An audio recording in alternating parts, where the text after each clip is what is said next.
आपने ये तो सुना ही होगा, जो डर गया वो मर गया। और जो डिविडेंड पेइंग कंपनीज को डिस्काउंट रेट पे बाय नहीं कर सकता वो तो मार्केट से ही गया। बार बार वही गलती करना, उन कंपनीज को सिलेक्ट करना जो बहुत ज़्यादा अप एंड डाउन होती हैं, सिर्फ इस लालच में बाय करना कि ज़्यादा से ज़्यादा थोड़ा लॉस हो जाएगा, बहुत बड़ी गलती है। बेसिकली ये बाइंग टिप नहीं बल्कि रेस्टोरेंट में मिलने वाली टिप होती है जो थोड़ी देर के लिए खुश कर देती है, मगर इससे वेटर अमीर नहीं बन पाता। तो दोस्तों, इस वीडियो में मैं आपको जो फाइनेंशियल नॉलेज आज देने वाली हूँ वो आपको आगे चल के इन्वेस्टमेंट डिसीजन लेने में बहुत हेल्प करने वाली है।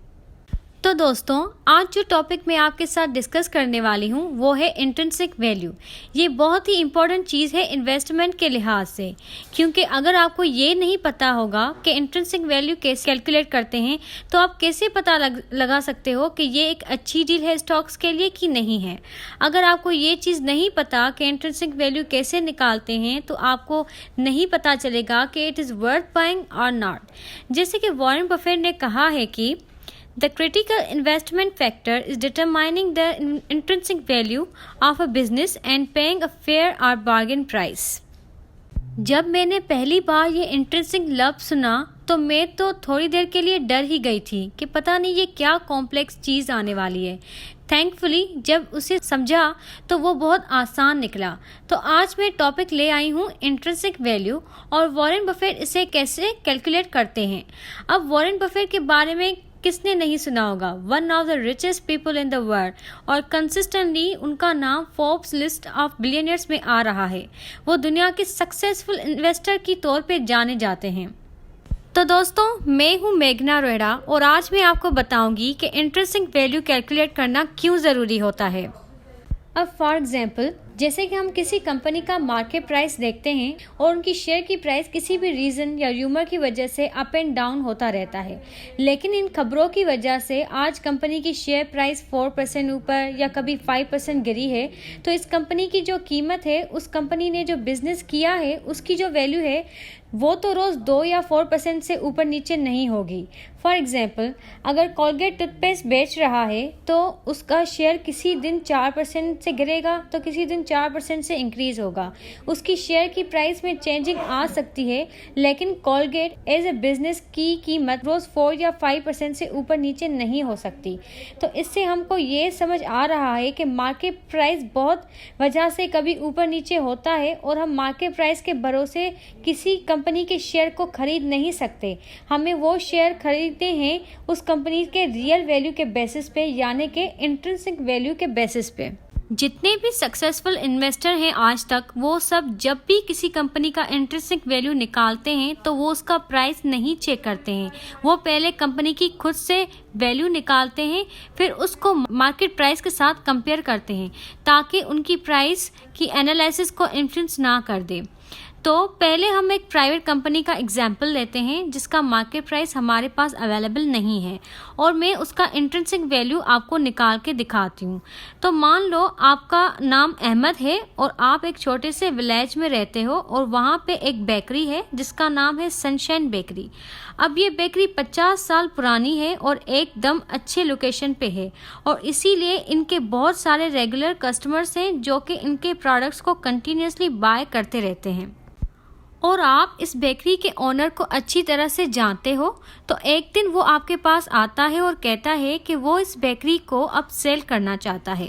अब अहमद के पास बहुत सारा पैसा है और फाइनेंशियल नॉलेज भी है, तो आप उससे उसकी बेकरी के पिछले 10 साल की सारी फाइनेंशियल स्टेटमेंट मंगवाओगे और फिर आप उसको अच्छी तरह से एनालाइज करते हो।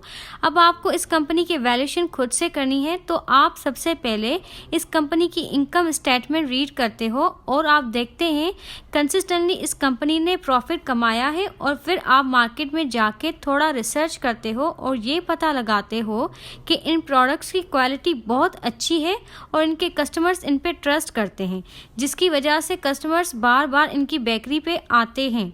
तो आपने ये कंक्लूड कर दिया है कि बिजनेस का प्रॉफिट रेगुलर होता है और होता ही रहेगा।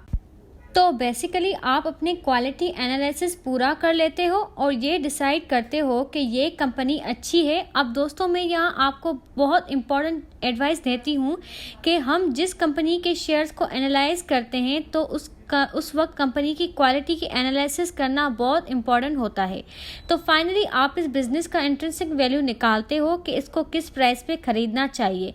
अब फॉर एग्जांपल इस बिज़नेस का ईयरली प्रॉफिट होता है 10 लाख और ये भी देखते हो कि कस्टमर ने इससे कोई ज़्यादा उधार मांगते नहीं हैं, तो 10 लाख जो इस कंपनी का प्रॉफिट है वो डायरेक्टली कैश में कन्वर्ट हो जाता है, जिसको हम फाइनेंस में ऑपरेटिंग कैश फ्लो कहते हैं। अब ये बिज़नेस इतना रिस्की नहीं है क्योंकि हम क्वालिटी एनालिसिस में इसको एनालाइज कर चुके हैं। तो फॉर एग्जांपल अगर आपको बिज़नेस से 14% रिटर्न मिल भी रहा है तो आप खुश हो क्योंकि ये रिटर्न अच्छा है। तो इस बिज़नेस की वैल्यू इंट्रिंसिक का सिंपल फार्मूला कुछ इस तरह होगा। फॉर एग्जांपल 10 लाख इसका प्रॉफिट है डिवाइडेड बाय 0.14, मतलब जो इसका ईयरली कैश फ्लो है वो divided by required rate of return और 14 इसका रिक्वायर्ड रेट ऑफ रिटर्न है, तो इसका आंसर आता है 71,42,000। अब ये इस कैलकुलेशन के पीछे हुआ क्या है वो मैं आपको समझाती हूँ। अब इमेजिन करो कि ये बेकरी आपने 71,42,000 के रेट पे खरीदी है, मतलब अब जो भी आपका प्रॉफिट होगा वो आपका अपना होगा। तो जैसे कि आपको इन्वेस्टमेंट से 14% रिटर्न चाहिए था, तो आपको एक ईयर में 10 लाख का प्रॉफिट मिलेगा जैसा आपने एस्टिमेट किया था, तो वो प्रॉफिट इस 71 लाख का 14% होगा। अगर आपके पास कैलकुलेटर है तो आप 71 लाख का 14% निकाल सकते हो, तो आपका आंसर 10 लाख आएगा और यही प्रॉफिट आपको हर साल मिलता रहेगा। तो दोस्तों इस कैलकुलेशन को हम कहते हैं discounted cash flow method of valuation, क्योंकि आप कंपनी के सारे फ्यूचर के प्रॉफिट को डिस्काउंट करके प्रेजेंट वैल्यू में लाते हो। अब ये यहाँ पे कुछ लोगों को थोड़ा कॉम्प्लिकेटेड लग सकता है, तो मैं थोड़ा और सिंपल करके समझाती हूँ।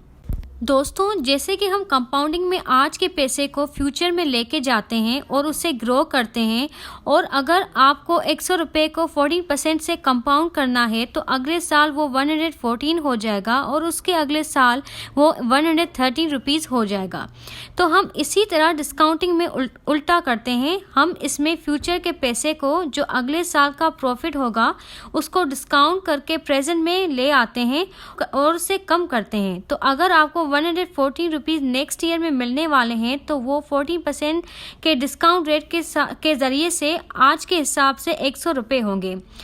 दोस्तों पैसों के साथ टाइम की भी बहुत वैल्यू होती है। अगर आपको कोई दो ऑप्शन देते हैं कि ये 100 रुपये आज ले लो या फिर 100 रुपये नेक्स्ट ईयर लो, तो आप ये 100 रुपये इसी साल लेना प्रेफर करेंगे, क्योंकि अगर आप इसको इन्वेस्ट करेंगे किसी सेविंग अकाउंट में तो 4% तो आपको ऐसे ही मिल जाएगा और वो अगले साल 104 बन जाएगा। बेसिकली घुमा फिरा के बात ये है कि अगले साल की इंट्रिंसिक वैल्यू आज के 100 रुपये से कम है। तो अब ये अहमद का नया बिजनेस हमें हर साल हमेशा के लिए 10 लाख का प्रॉफिट देगा। तो आप इस चार्ट में देख सकते हो जो प्रॉफिट आपको एक साल के बाद मिलेगा उसकी वैल्यू होगी आज के हिसाब से 8.77 लाख, और फिर उसके अगले साल का प्रॉफिट जो कि आपको 2 साल के बाद मिलने वाला होगा वो भी 10 लाख ही होगा, लेकिन उसकी इंट्रिंसिक वैल्यू आज के हिसाब से लगभग 7.69 लाख की होगी। और आप इसी तरह से आप देख सकते हो कि इस बिज़नेस से आपको 10 लाख मिल रहा है तो इसकी वैल्यू आज के हिसाब से कम होती जा रही है, क्योंकि सारे प्रॉफिट आपको फ्यूचर में मिल रहे हैं और कंपनी को खरीदने के लिए आप आज ही पैसे लगा रहे हो। तो इसी तरह जब 130 साल के बाद अगर कंपनी आपको सिर्फ 10 लाख का ही प्रॉफिट दे रही है तो उस 10 लाख रुपए की आज के हिसाब से उसकी इंट्रिंसिक वैल्यू 1 रुपये से भी कम होगी। तो इस पूरे एक्सरसाइज से हमें ये पता चलता है कि जो पूरी वैल्यूएशन की दुनिया में एक गोल्डन रूल है वो ये है कि the value of any asset is the present value of all the expected future cash flows. मतलब the value of any asset जैसे कि वो बिजनेस या any investment is the present value, क्योंकि हम आज पैसा देने वाले हैं और हमको उससे क्या मिलेगा, तो हमको उससे फ्यूचर के सारे कैश फ्लोज मिलेंगे। तो हम उस फ्यूचर कैश फ्लो को प्रेजेंट वैल्यू में लेके आते हैं अपने रिक्वायर्ड रेट ऑफ रिटर्न से। तो दोस्तों मैं उम्मीद करती हूँ कि अब आपको समझ आ गया होगा कि आप कैसे इंट्रिंसिक वैल्यू कैलकुलेट कर सकते हैं। अगेन मिलेंगे नेक्स्ट वीडियो के साथ। Thank you for watching this video. इस चैनल को सब्सक्राइब करना ना भूलिएगा, बेल आइकन को क्लिक करिएगा। अल्लाह हाफिज़।